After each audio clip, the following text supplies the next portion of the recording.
पर बैठकर अखबार पढ़ रहे थे। तभी एक बाइक तेज आवाज के साथ आकर रुकती है। यो गांव वालों, आपका हीरो वापस आ गया। अरे रामदीन का छोरा, 2 साल बाद याद आई गांव की हैं? बूढ़े काका, शहर में बिजनेस सीख के आया हूँ। अब गांव में धूम मचा दूंगा, धूम। हाय राम, ये कौन सा भूत बन के आया है? जीन्स में इतने छेद। इसे फैटेड जींस कहते हैं। पैटेड नहीं, फटे हाल दिख रहा है। तो बता, शहर से क्या सीख के आया?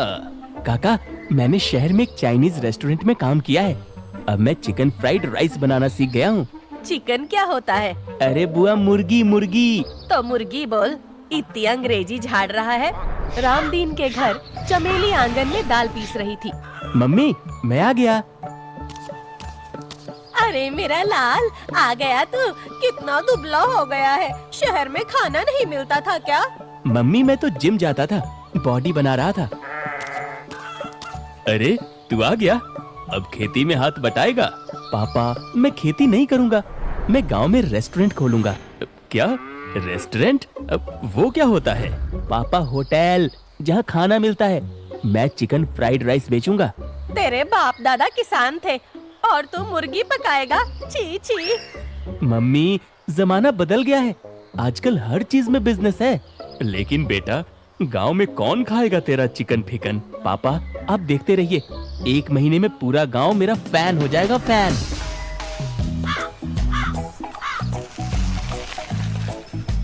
पप्पू ने घर के बाहर एक छोटी सी दुकान बना ली। बोर्ड पर लिखा, पप्पू का चाइनीज कॉर्नर। यार पप्पू, तूने तो कमाल कर दिया, लेकिन गांव वाले खाएंगे? अरे भाई, मेरे हाथ का स्वाद चखेंगे ना तो उंगलियां चाटते रह जाएंगे। अरे पप्पू, ये क्या लगा दिया? चाइनीज? ये कोई बीमारी है क्या? अरे नहीं काका, ये खाने का तरीका है, चीन देश का। तो तू चीनी बन गया? अरे नहीं काका, मैं हिंदुस्तानी हूँ, लेकिन चाइनीज खाना बनाता हूँ। मैं तो नहीं खाऊंगी, कौन जाने क्या मिला देता है। बुआ, एक बार ट्राई तो करो। नहीं, मैं तो रोज सुबह पूजा करती हूँ, मुर्गी नहीं खाती। ये क्या लगा रखा है? गांव की मर्यादा का क्या होगा? सरपंच जी, ये बिजनेस है, गांव में रोजगार आएगा। देखते हैं, लेकिन कोई गड़बड़ हुई तो बंद करवा दूंगा। अगले दिन पप्पू ने दुकान खोली, लेकिन कोई ग्राहक नहीं आया। यार, एक भी आदमी नहीं आया, गांव वाले बहुत कंजूस हैं। तभी एक गाड़ी आकर रुकी। बाहर से एक अजीब सा आदमी निकला, लंबा कोट, काला चश्मा। यहाँ चिकन फ्राइड राइस मिलती है? जी जी बिल्कुल, पहले ग्राहक हैं आप।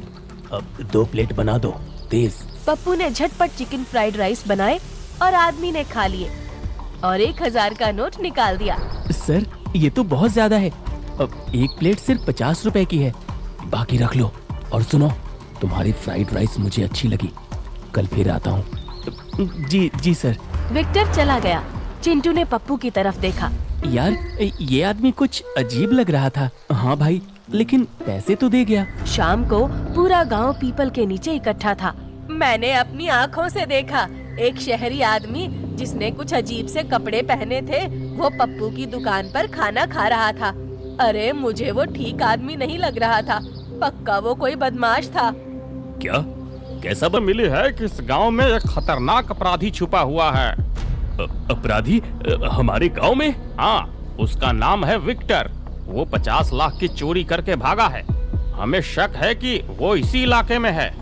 साहब, मैंने उसे देखा, पप्पू की दुकान पर। इंस्पेक्टर तिवारी पप्पू की दुकान पर पहुँचे। तुम्हारा नाम पप्पू है? जी जी साहब। आज दोपहर कोई अजीब आदमी आया था क्या? साहब, वो कुछ याद नहीं। ये तो दुकान है, यहाँ तो ना जाने कितने लोग हर रोज आते हैं। साहब, एक आदमी आया था, लेकिन उसने तो सिर्फ खाना खाया और चला गया। कैसा दिखता था वो? साहब, लंबा था, काला चश्मा लगाया था और कोट पहना था। वही है विक्टर। उसने क्या खाया? चिकन फ्राइड राइस साहब। क्या? Chicken fried rice? यहाँ गांव में? जी साहब, पप्पू शहर से सीख के आया है। जरा मुझे भी दो 1 प्लेट। पप्पू ने 1 प्लेट फ्राइड राइस बना कर दिए। इंस्पेक्टर ने एक और खाया और आंखें बंद कर ली। वाह, ये तो कमाल है, शहर से भी बढ़िया। थैंक यू साहब। अब देखो, अगर वो आदमी फिर से आए तो मुझे फोन करना, लेकिन उसे शक नहीं होना चाहिए। जी साहब। रात को रामदीन के घर ये क्या हो गया? पुलिस घर आ गई। पप्पू, तूने ये क्या किया? पापा, मैंने कुछ नहीं किया। वो आदमी आया, खाना खाया और चला गया। मैंने कहा था मुर्गी का धंधा बंद कर दे। अब देख, मुसीबत आ गई। अरे रामदीन, घबरा मत। पप्पू तो बेचारा मासूम है। मासूम? हाय राम, कहीं पप्पू भी उस चोर का साथी तो नहीं? चुप, बिल्कुल चुप। मेरा बेटा चोर नहीं है। तो फिर वो बदमाश उसकी दुकान पर क्यों आया? बुआ, खाने की वजह से। मेरा खाना इतना टेस्टी है कि चोर भी नहीं रोक पाया। वाह पप्पू वाह, तेरी फ्राइड राइस में जादू है क्या? जी काका, गांव का प्यार और शहर का ज्ञान। अगले दिन सुबह सुबह वही आदमी फिर आया। एक प्लेट जल्दी दो। जी जी सर। आप 2 दिनों से आए नहीं? हाँ, क्या बताऊं, कुछ जरूरी काम था। तुम्हारा खाना बहुत अच्छा है, शहर में भी इतना अच्छा नहीं खाया। Thank you sir. एक बात बताओ, अब तुम्हें पैसों की जरूरत है? जी, हर किसी को होती है। अगर मैं तुम्हें 1 लाख रुपए दूं, तो तुम मुझे 2 दिन छुपा लोगे? क्या? अरे मैं मुसीबत में हूँ, पुलिस मेरे पीछे है, लेकिन मैं बेकसूर हूँ। तो पुलिस से क्यों भाग रहे हो? क्योंकि असली चोर किसी बड़े आदमी का बेटा है। उसने सारा इल्जाम मुझ पर लगा दिया। लेकिन अगर पुलिस को पता चल गया तो? अरे तुम्हें कुछ नहीं होगा, मैं वादा करता हूँ। बस 2 दिन, मेरा वकील आ रहा है, वो सब सुलझा देगा। पप्पू की दुकान पे विक्टर पैसे का बंडल पप्पू की तरफ बढ़ाता है। मैं ये सब नहीं कर सकता। देखो पप्पू, मैं भी तुम्हारे जैसा ही हूँ। शहर के लोगों ने मुझे एडवांस समझो, ये नेक काम है। तुम एक बेकसूर आदमी की मदद करोगे। यार पप्पू, 1 लाख। ठीक है सर, लेकिन आप मेरे घर के पुराने स्टोर रूम में रहेंगे, किसी को पता नहीं चलना चाहिए। तो मेरे लिए भगवान हो पप्पू। पप्पू विक्टर को पिछली गली से होते हुए घर के स्टोर रूम में ले जाता है। ये स्टोर रूम घर के थोड़ा अलग झाड़ियों के पीछे था। उसी शाम रामदीन और चमेली आंगन में बैठे थे। मुझे चैन नहीं आ रहा रामदीन, पुलिस आई थी। ये मुर्गी का धंधा बंद करवाओ। हाँ, मुझे भी डर लग रहा है, पप्पू कुछ छिपा रहा है। रामदीन, मैंने सरपंच जी से सुना वो पप्पू की दुकान पर कड़ी नजर रख रहे हैं। कह रहे थे कि गांव में बदनामी हो रही है। हाय राम, कहीं पप्पू के भोलेपन की वजह से गांव की इज्जत न चली जाए। अगले दिन स्टोर रूम के अंदर विक्टर अपने मोबाइल पर किसी से धीमे स्वर में बात कर रहा था। पप्पू फ्राइड राइस लेकर आता है। धन्यवाद पप्पू। सुनो, मेरा वकील गांव से सटा जो हाईवे है वहाँ इंतजार कर रहा है। मैं उससे मिलने जा नहीं सकता। क्या तुम ये लिफाफा उसे दे पाओगे? अब वो तुम्हें एक एटीएम कार्ड और एक छोटी पर्ची देगा।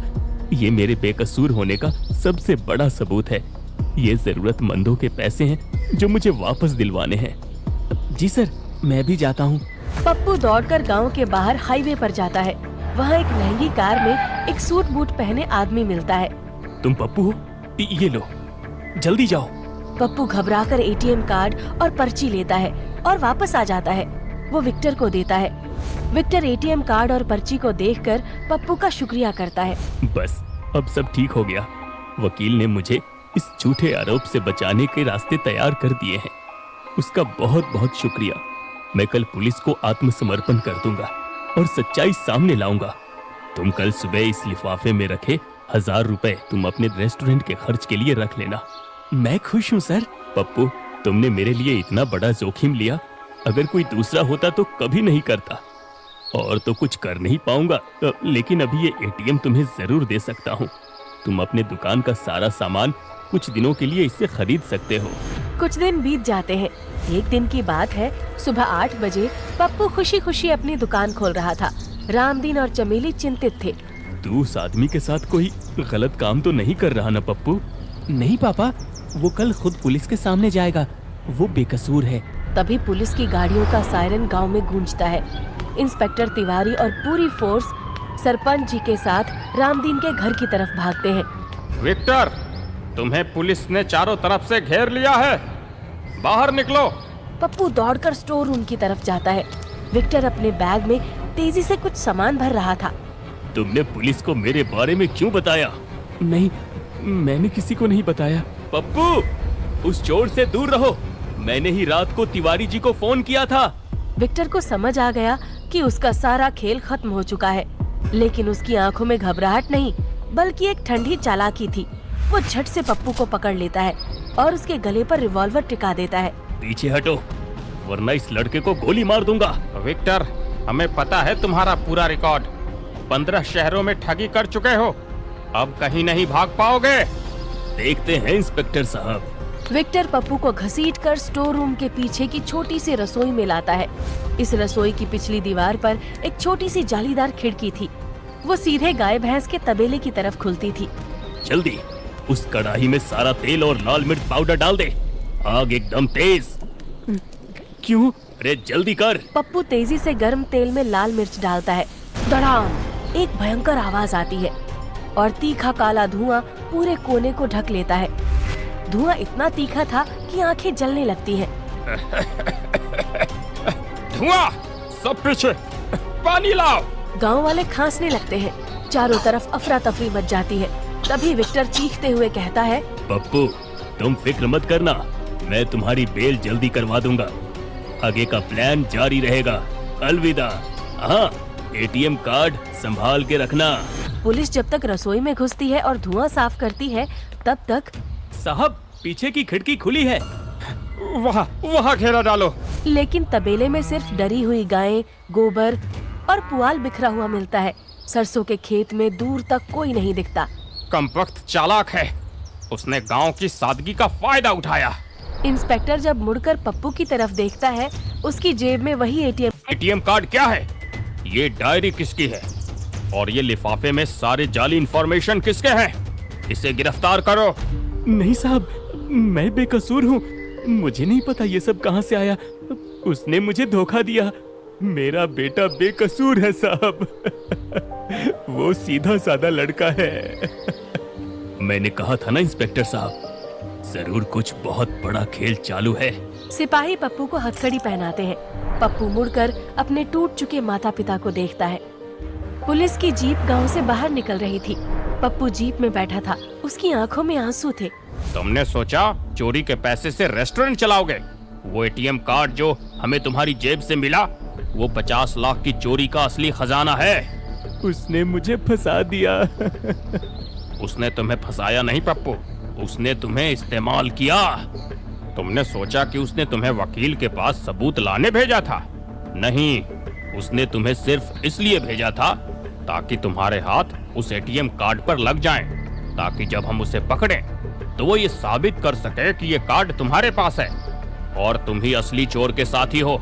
उसने तुम्हें अपने स्केप प्लान के लिए इस्तेमाल किया और तुम्हारी चिकन गांव की फ्राइड राइस के रेस्टोरेंट बनाने का लालच उसके भागने का सबसे सुरक्षित रास्ता बन गया। इंस्पेक्टर साहब, मैं निर्दोष हूँ। तो पप्पू, क्या सबक लिया तुमने इस वारदात से? जब भी कोई आपको बहुत आसानी से बड़ा लालच दे तो सावधान हो जाओ। बिना सोचे समझे किसी पर भरोसा करना, चाहे वो कितना भी मासूम बनने का नाटक क्यों ना करे, सबसे बड़ी भूल होती है, क्योंकि धोखा हमेशा विश्वास की आड़ में आता है।